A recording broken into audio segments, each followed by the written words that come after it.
जय हिंद दोस्तों, welcome to today exam classes. दोस्तों आज के इस वीडियो में हम राजस्थान ग्राम विकास अधिकारी मेंस और रीट भर्ती परीक्षा की तैयारी करने वाले छात्रों के लिए एक मॉडल पेपर टेस्ट लेकर आए हैं। जिस मॉडल पेपर टेस्ट में कुल 15 क्वेश्चन आपसे पूछे जाएंगे। उन 15 क्वेश्चनों में से आप कितने क्वेश्चनों के जवाब दे पाते हैं वो आपको कमेंट बॉक्स में लिखकर बताना है। तो दोस्तों अगर आप भी वीडियो मेंस या रीट भर्ती परीक्षा की तैयारी कर रहे हैं तो इस मॉडल पेपर टेस्ट को जरूर दीजिए, जिनसे दोस्तों आपको अपनी तैयारी का पता चल पाएगा। और दोस्तों आपको बता दें कि ये सभी क्वेश्चन हैं जो आपके वीडियो मेंस और रीट भर्ती परीक्षा के नए सिलेबस में भी शामिल हैं। तो चलिए दोस्तों देखते हैं आज का इस मॉडल पेपर टेस्ट का पहला क्वेश्चन। उनसे पहले दोस्तों आपको बता दें कि हम इन सभी क्वेश्चनों का आंसर भी आपको बताते चलेंगे, जिनसे दोस्तों आपको पता चल पाएगा कि आपका जवाब है वो सही था या गलत। तो दोस्तों देखते हैं पहला क्वेश्चन। पहला क्वेश्चन है आईटीबीपी का 60वां स्थापना दिवस निम्न में से किस दिन मनाया गया था। तो दोस्तों आईटीबीपी का 60वां स्थापना दिवस कब मनाया गया था, इन चारों ऑप्शन में से कौन सा ऑप्शन सही है वो आप कमेंट में लिखिए। पहला ऑप्शन है 24 अक्टूबर 2021 को, या 10 अक्टूबर 2021 को, 5 नवंबर 2021 को, या 6 फरवरी 2022 को। इन चारों ऑप्शनों में से कौन सा ऑप्शन सही है जिस दिन आईटीबीपी का 60वां स्थापना दिवस मनाया गया था, वो आप कमेंट में लिखिए। तो दोस्तों अब हम आपको बताते हैं सही जवाब कौन सा है। तो दोस्तों ऑप्शन नंबर एक है वो सही जवाब है, यानी 24 अक्टूबर 2021 को आईटीबीपी ने अपना 60वां स्थापना दिवस मनाया था। कब? 24 अक्टूबर 2021 को। अब दूसरा क्वेश्चन है दिलवाड़ा स्थित आदिनाथ मंदिर का निर्माण किसने करवाया था। तो दोस्तों दिलवाड़ा स्थित आदिनाथ मंदिर का निर्माण किसने करवाया था? ऑप्शन है विमल शाह ने, या चंद्रगुप्त मौर्य ने, राणा कुंभा ने, या महाराणा प्रताप ने। तो दोस्तों इन चारों ऑप्शनों में से कौन सा ऑप्शन सही है जिसने दिलवाड़ा स्थित आदिनाथ मंदिर का निर्माण करवाया था। तो दोस्तों अब हम आपको बताते हैं इस सवाल का सही जवाब। सही जवाब देगा ऑप्शन ए, यानी साल 1031 ईस्वी में विमल शाह हैं जिन्होंने दिलवाड़ा स्थित आदिनाथ मंदिर का निर्माण करवाया था। किसने करवाया था? विमल शाह ने। नेक्स्ट अगला तीसरा क्वेश्चन है 2011 की जनगणना के अनुसार राजस्थान में महिला साक्षर दर कितनी रही थी। तो दोस्तों 2011 की जनगणना में राजस्थान में महिला साक्षरता दर कितनी थी, उन चारों ऑप्शनों में से कौन सा ऑप्शन सही है जो इस सवाल का सही जवाब है। तो ऑप्शन है 52.1%, 54.5%, या 55.5%, या इनमें से कोई नहीं। तो इन चारों ऑप्शनों में से कौन सा ऑप्शन सही है वो आप कमेंट में लिखिए। तो दोस्तों अब हम बताते हैं आपको इसका सही जवाब। तो ऑप्शन नंबर ए सही है, वो इसका सही जवाब है। यानी 2011 की जनगणना के अनुसार राजस्थान में 52.1% महिला साक्षरता दर रही थी। कितनी रही थी महिला साक्षरता दर 2011 की जनगणना में? 52.1%। वो कहाँ पर? राजस्थान में रही थी। अगला चौथा क्वेश्चन है प्रधानमंत्री पोषण योजना पीएम पोषण शक्ति निर्माण का संबंध किससे है। तो दोस्तों ऑप्शन है भरतजनों से, या महिलाओं से, या स्कूली बच्चों से, या इनमें से कोई नहीं। इन चारों ऑप्शनों में से कौन सा ऑप्शन सही है जिसका संबंध प्रधानमंत्री पोषण योजना से है। तो दोस्तों वो आप कमेंट में जरूर लिखिए। और दोस्तों अब हम बताते हैं आपको इसका सही जवाब। तो इसका सही जवाब देगा ऑप्शन सी, यानी स्कूली बच्चों से संबंध है वो प्रधानमंत्री पोषण योजना का है। किनसे है प्रधानमंत्री पोषण योजना का संबंध? स्कूली बच्चों को पोषण देना। नेक्स्ट पांचवा क्वेश्चन है रामकृष्ण मिशन की स्थापना किसने की थी। तो ऑप्शन है स्वामी विवेकानंद ने, रामकृष्ण ने, या चंद्रसेन ने, या इनमें से कोई नहीं। तो दोस्तों इन सारों ऑप्शनों में से कौन सा ऑप्शन सही है जिसने रामकृष्ण मिशन की स्थापना की थी। तो दोस्तों हम आपको बताते हैं कि ऑप्शन नंबर ए है वो सही जवाब है, यानी स्वामी विवेकानंद हैं जिन्होंने अपने गुरुजी रामकृष्ण परमहंस के नाम पर 5 मई 1897 में रामकृष्ण मिशन की स्थापना की थी। किसने की थी रामकृष्ण मिशन की स्थापना? स्वामी विवेकानंद ने। कब की थी? 1897 में की थी इसकी स्थापना।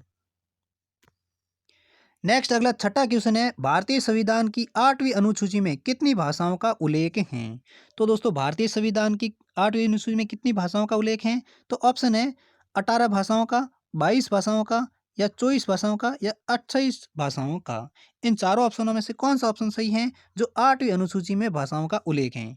तो दोस्तों हम आपको बताते हैं कि 22 भाषाओं का उल्लेख है जो संविधान की 8वीं सूची में है। कितनी भाषाओं का उल्लेख है 8वीं सूची में? 22 भाषाओं का।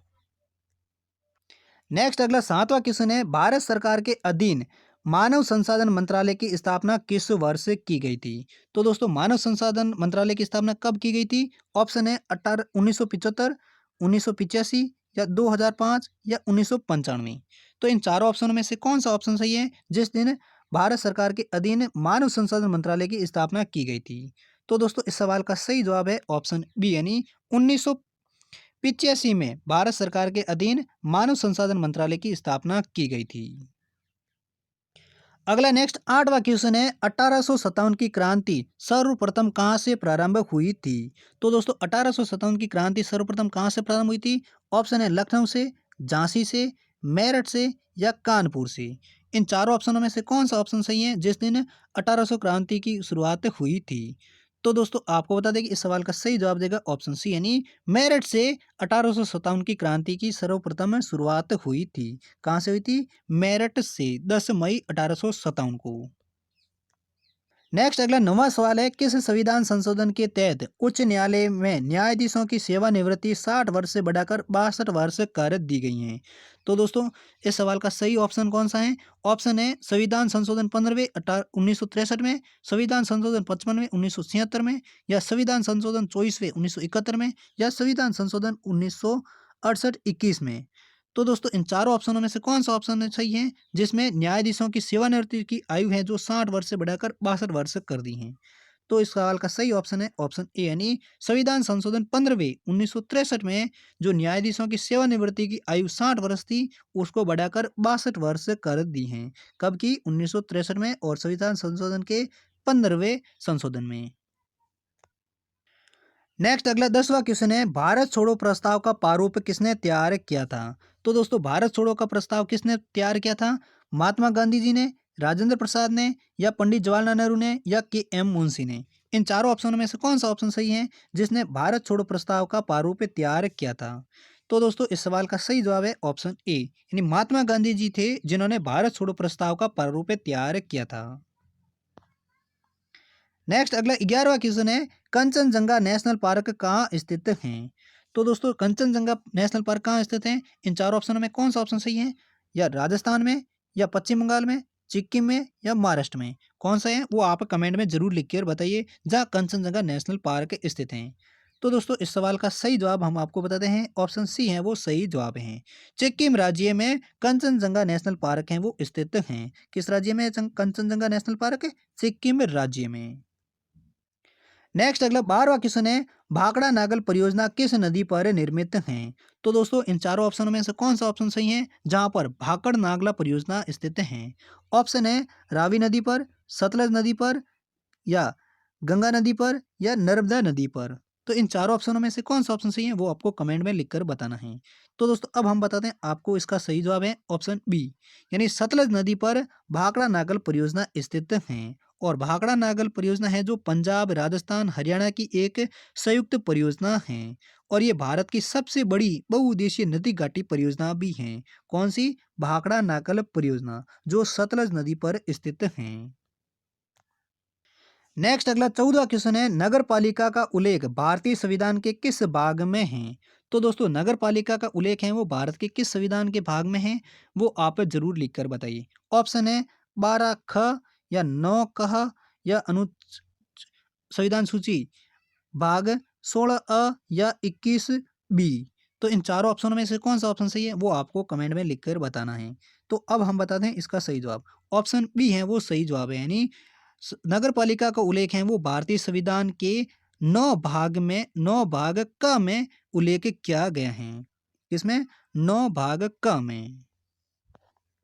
नेक्स्ट अगला 15वां क्वेश्चन है, राजस्थान में टाइगर प्रोजेक्ट के तहत कितने अभ्यारण्य हैं? तो दोस्तों राजस्थान में टाइगर प्रोजेक्ट के तहत कितने अभ्यारण्य हैं वो आपको कमेंट में लिखकर बताना है। ऑप्शन है 4 अभ्यारण्य, 2 अभ्यारण्य, 3 अभ्यारण्य, या 1 अभ्यारण्य। इन चारों ऑप्शनों में से कौन सा ऑप्शन सही है वो आप कमेंट में जरूर लिखकर बताइए।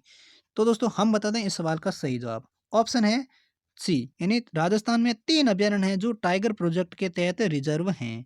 कौन कौन से? वो है Ranthambore tiger, Sariska tiger project, या और मुकुंदरा हिल्स टाइगर रिजर्व।